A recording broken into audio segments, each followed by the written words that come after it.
Well, on Bronson, Rupert Preston, who was a producer and a very good friend of mine, and we'd worked together for 14 years because he releases my films in the UK as a distributor.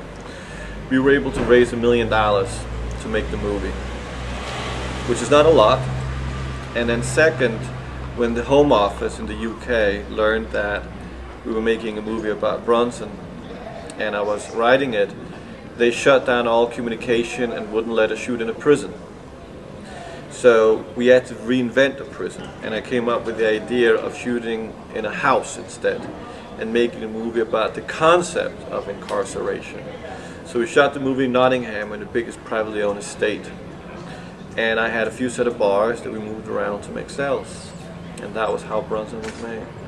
And it was very tough shoot, but you know, I always believe in limited budgets can access creative impulses, and sometimes the high is much greater.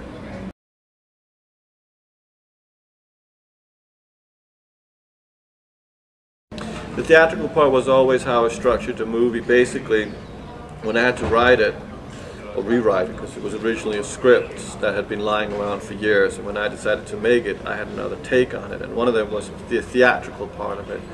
That this movie was about a man who wanted to be famous, so he wanted to reenact his life.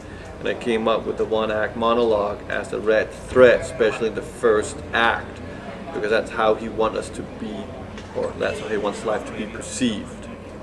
And that's how that came about, that he was a performing to his alter ego to an imaginary audience.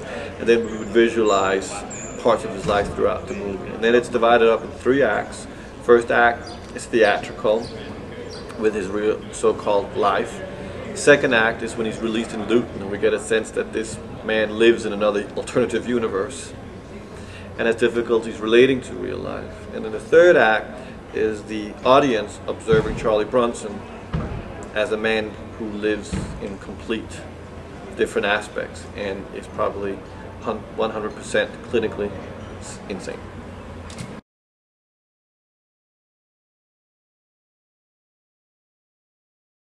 When I make a movie or conceive it or whatever, I always try to make it a piece of music in my mind, because then I would listen to that kind of music or that genre of specific artist as I write it or conceive it or co-write it, that I sometimes do, and it gives me ideas. I don't do drugs anymore, so that's my way of getting in touch with the higher spirits. I had always envisioned this as a feminine movie. Charlie Bronson, or the movie Bronson, is a feminine movie. It's about art, which is a feminine medium. And my original plan was to have the Pet Shop Boys make the music for the whole movie.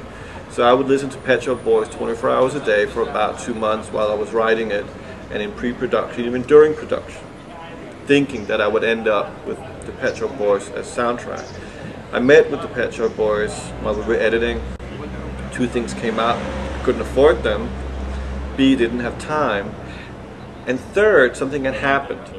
I had started playing around with classical music, but purely because I had the idea that how can I incorporate another character into the film? Because in editing, the Pet Shop Boys music as a soundtrack didn't really add to it anymore. I'd kind of taken all the feminism out of that and made it into the movie. But the music needed something more, and the classical music was a way to make his life operatic. That Charlie Bronson's life is an opera, because that's how he sees himself. He's a larger than life. He's a man who creates his own myth. And in a way, I was able then to steer away from that, the Pet Shop Boys aspect, but I still had a great relationship with them, and they were able to give me It's a Sin for a very low price, because they did very much like the film. And of course, it became a very interesting combination of being in a sane asylum and then It's a Sin comes on.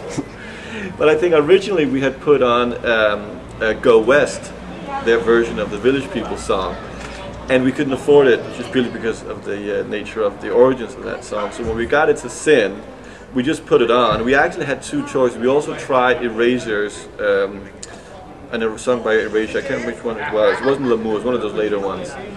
But it's just suddenly with that lyrics, It's a Sin, and all my life and all those things Neil sings just became very apparent that that would be a very good part of the movie.